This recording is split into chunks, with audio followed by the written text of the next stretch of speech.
Alive and alert on the north side of the dirt. It is your man D Real coming at you with another Be Real with D Real, where edutainment is what I do.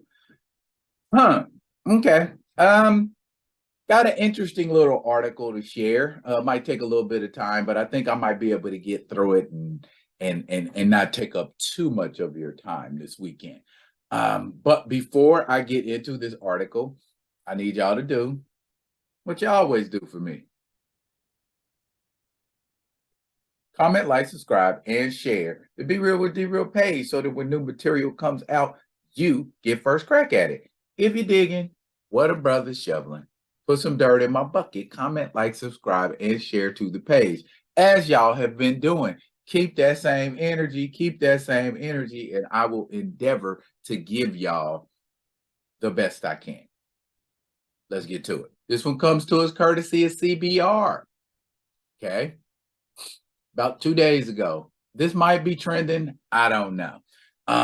But 10 signs the MCU is running out of steam. And I don't do this as a see, I told you so type of thing.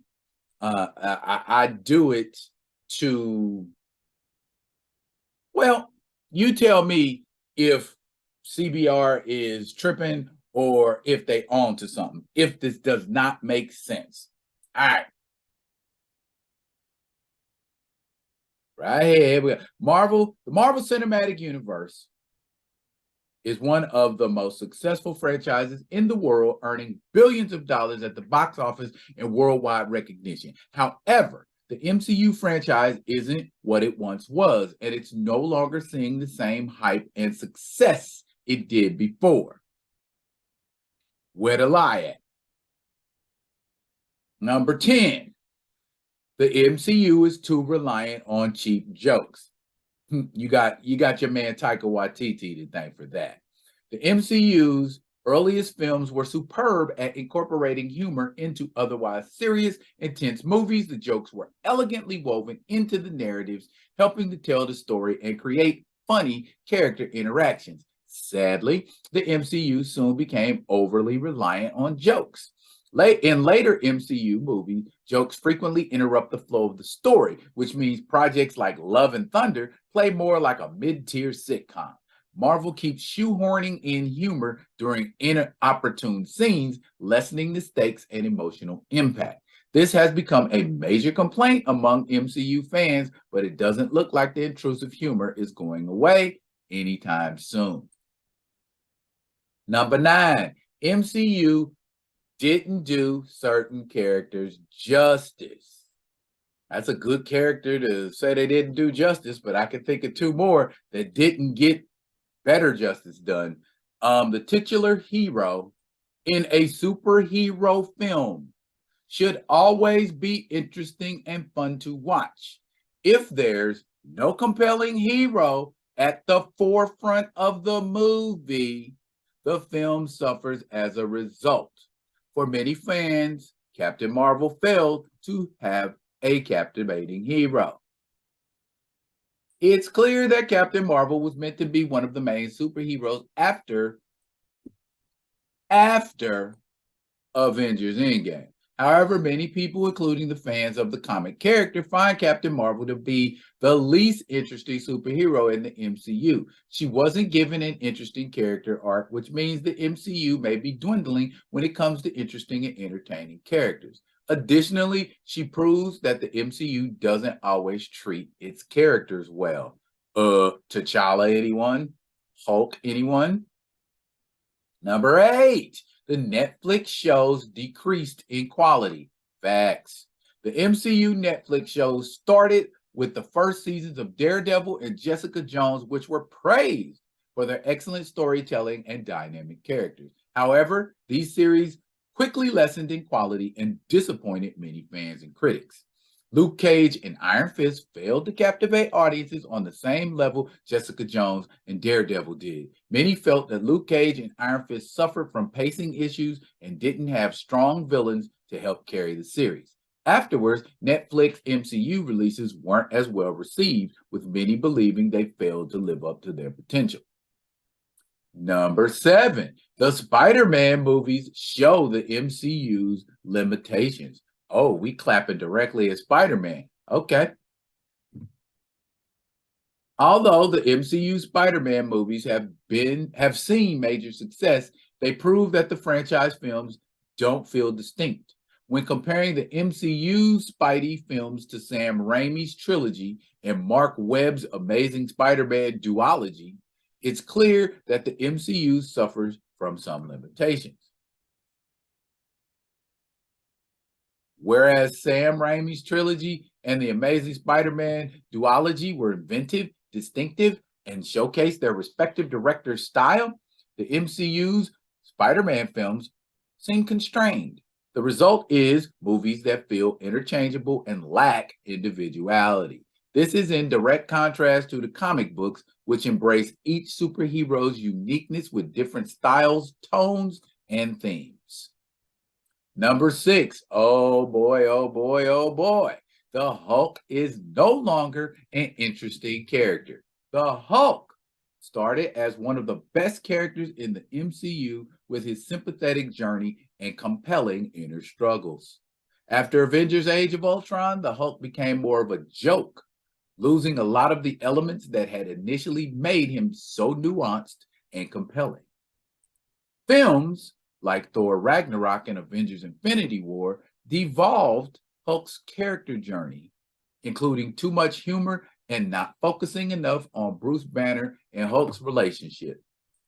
Avengers Endgame even went as far as to skip over Hulk and Bruce Banner's character development into Professor Hulk, which upset many viewers. Fans of the Hulk feel that the MCU has neglected him, practically turning him into a fodder character. Yeah, I know a lot of people stopped fucking with the MCU because they nerfed the Hulk.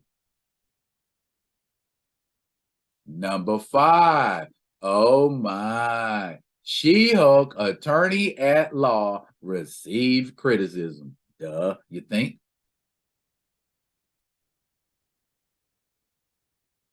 Although many people were looking forward to She-Hulk Attorney at Law, the show wound up disappointing many audiences, including comic fans. A number of viewers thought that Attorney at Law had weak humor and found the main character less likable than Black Widow or Daredevil. While Attorney at Law is not without its fans, it still suffers from criticism. Many feel that criticism is unfounded, but either way, the MCU no longer receives the same overwhelming praise they once did. Attorney at Law has made fewer people excited for future MCU shows. That includes this guy right here. Number 4, a lot of fans left after Avengers Endgame. Gonna touch on that in a second. Avengers Endgame was an enormous hit, and people commonly refer to it as one of the best MCU films. However, Endgame was also the point that many people stopped watching the MCU movies. Many fans believe that the main overarching story of the MCU films had finally concluded. As a result, some audiences felt there was no need to keep investing in superhero franchise. For those audiences, the MCU was already wearing out its welcome and lessening in quality as it continued. Real quick, I feel like going straight to cosmic stakes, like they did with Infinity War and Endgame, was too big of a play.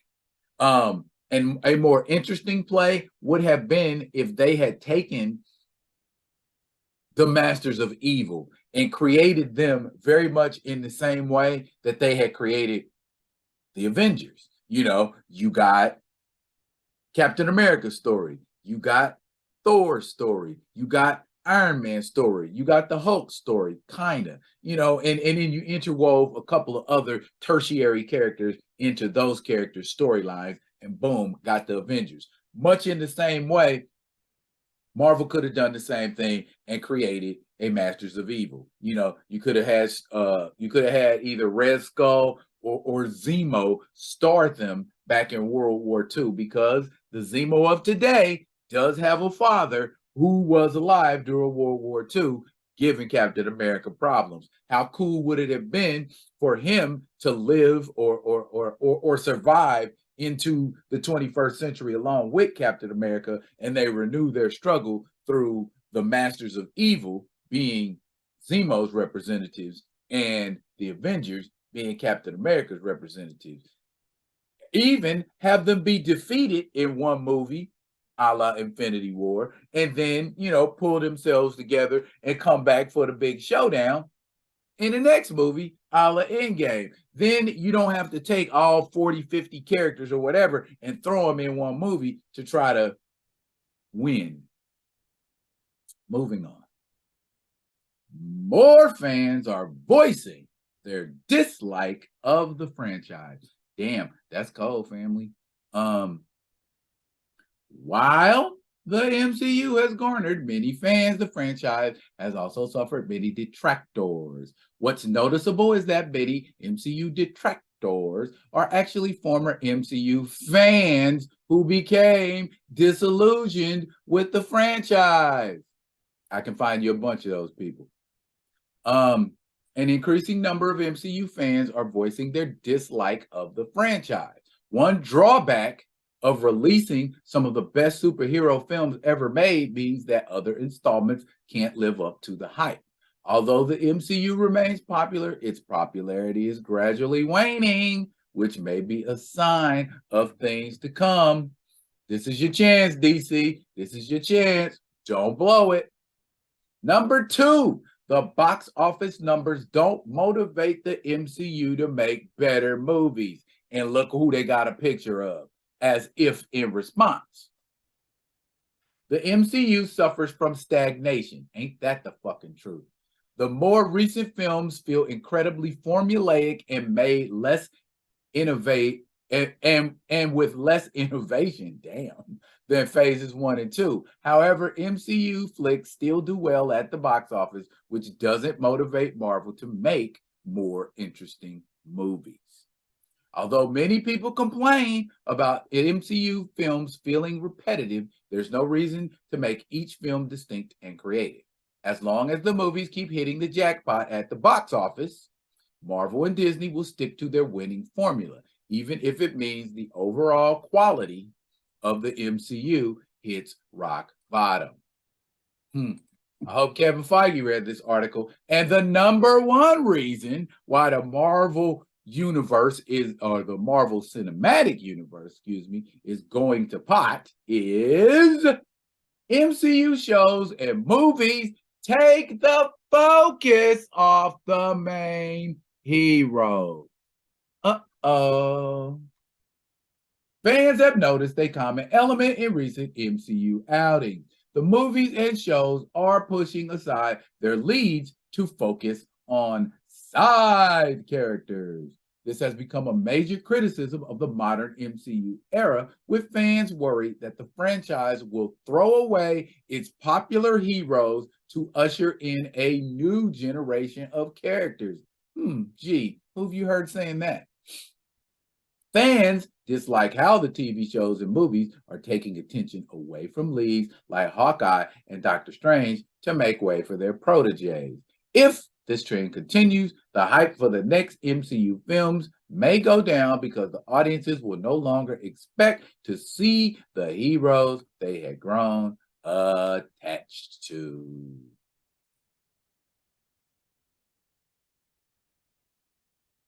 That's CBR 2 days ago. That ain't me. But that article reflects about 90% of what I feel, of what I think, of what I believe. And that's sad because I grew up on Marvel comics. I grew up on Marvel cartoons. I grew up on Marvel TV shows. You know what I'm saying? And to see it become watered down and commercialized is not only shameful, it's painful. I mean, I physically, what was Stan Lee do? Will Stan Lee allow his shit to become formulaic and watered down like it has? You thinking all of these jokes are funny. It's a superhero show. It's a superhero movie. Stop cracking all these damn jokes and get to the point. Do what you're supposed to be doing. It's a superhero show, superhero movie. Okay? If you want to make humor, like I said in the article, make a sitcom. You know what I mean? But and shouts out and thanks to my man Ashura for bringing this article to my attention, because I never would have even messed with it had I known. You know what I mean? Just shouts out, dude. Appreciate it. Appreciate it. What we gonna do, Marvel? Are y'all just, I mean, y'all just gonna continue to make millions of dollars and not give the fans that put you where you're at a quality product? Okay. Let's pretend like I don't know what I'm talking about for a second and just go on the strength of that article. Do you agree? Do you disagree with a lot of the tenets in that article, with a lot of the points that were made in that article?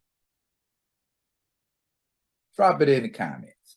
And as always, I'll be coming at you with another one of them other ones. And until I do, yeah, y'all be good. Be good to each other.